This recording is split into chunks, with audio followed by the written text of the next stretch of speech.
पूर्व सरकार गठन करथिले स्वयं सहायक गोष्ठी आउ एथिरे महिला माने उपकृत हेउथिले स्वावलंबी मध्य हेउथिले हेले बीजेपी सरकार को आसबा एबे चिंतारे महिला माने आउ महिला मानकु तालीम देबा एवं पंचायत स्तर रे महिला मानकु संगठित करिबा पई राज्यर विभिन्न जिल्ला रे जीविका मिशन और ईसी मेंबर बचा जाइतिला किंतु सरकार परिवर्तन परे निज चाकरी को नहीं चिंतारे जीविका मिशन और ईसी रो महिला आमे एंता काहे काम नहीं करबार इसी मानकर सब काम करूछु किंतु आमके एबे काहे जे रिस्ट्रक्चर करा जाउछि सेतिला हम सरकार के अनुरोध करूछु हमर दाबी पूरण बाध्य करे मो काहे काजी कि आमे आगामी विधानसभा रे 8 दिन 9 दिन बसिक रे रहू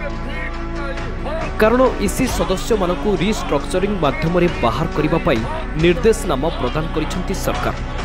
जहाकु नै महिला मानक मध्यरे असंतोष प्रकाश पाइछि आ जदि एमिति हुए ताहले कलाहांडी जिल्ला रे कार्यरत 6000 महिला जीविका हराइबे जहाकु नै राजरास्ता को ओह्लाइचंती महिला माने आ मिशन शक्ति विभाग अधीनस्थ जीविका मिशन और मिशन शक्तिर ईसी रिस्ट्रक्चरिंग बंद करा जाऊ एवं एमानकु स्थायी नियुक्ति प्रदान करने को दाबी करिसंती।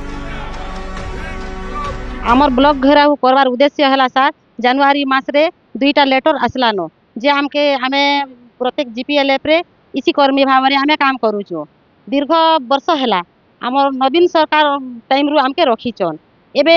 एबे हमके नेके बाहर करबार प्रपोजल सब सरलाना बिना हमें गस्त खर्च रे काम कनु आउ आमे घर घर बोली करी लेके आमे सीएलएफ गठन करू हमर काम रो कथा कहू सीएलएफ गठन करू एसएचजी ग्रुप मां मन के आमे सबके मिसे करी आमे जीपीएलएफ चलाउछु आर केते अनेक गुडा काम करूछु एबे हमर नुआ सरकार आसला हमर प्रभाती मैडम से हमके नेके बाहर करबार प्रपोजल कोलेना 2टा लेटर आसलाना आमे गला जनवरी मास रे आमे 8 दिन आमे हमर लॉयर पीएमजी रे आमे नेके जेको धारणा देलु केते खरा रे उसरे भिजनु तांकर आखि रे किछि समान हमके देखा नहीं गला तांकी फिर एबे नेके आमे 19 तारिख रु एबे मार्च 19 तारिख रु फिर आमे धारणा रे बसमु आमे और निर्दिष्ट काल पाई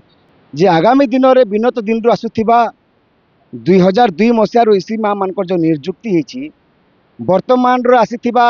बीजेपी सरकार मोहन माझी सरकार ए मान को रिस्ट्रक्चरिंग रो ना रे ए मान को छोटई करिबा पई चाउछंती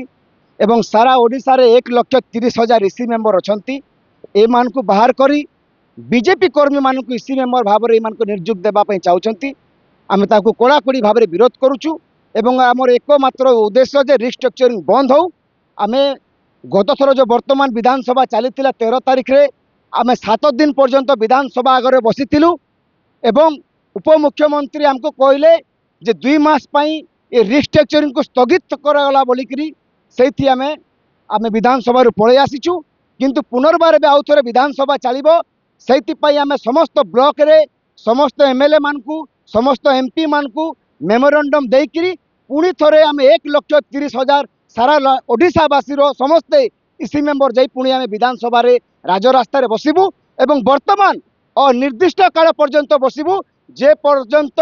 इसी मेंबर मानकर रिस्ट्रक्चरिंग संपूर्ण भाव रे बंद न हो जाए आमे भुवनेश्वर विधानसभा रे और दिन राति 24 घंटा आमे बसिबू। केवल एतिकी नुहे स्वयं सहायक गोष्ठीर प्रत्येक सदस्य को मासिक 1000 टंका दरमा देवाकू दाबी करिसंती एमिति विभिन्न दाबी नहीं मां माणिकेश्वरी मंदिर ठारू एक विशाल शोभायात्रा बाहर करी सहर परिक्रमा करिबा परी भवानीपाटना सदर ब्लॉक ठारे पहुंची विक्षोभ प्रदर्शन करथिले भवानीपाटना ईसी संघ महिला माने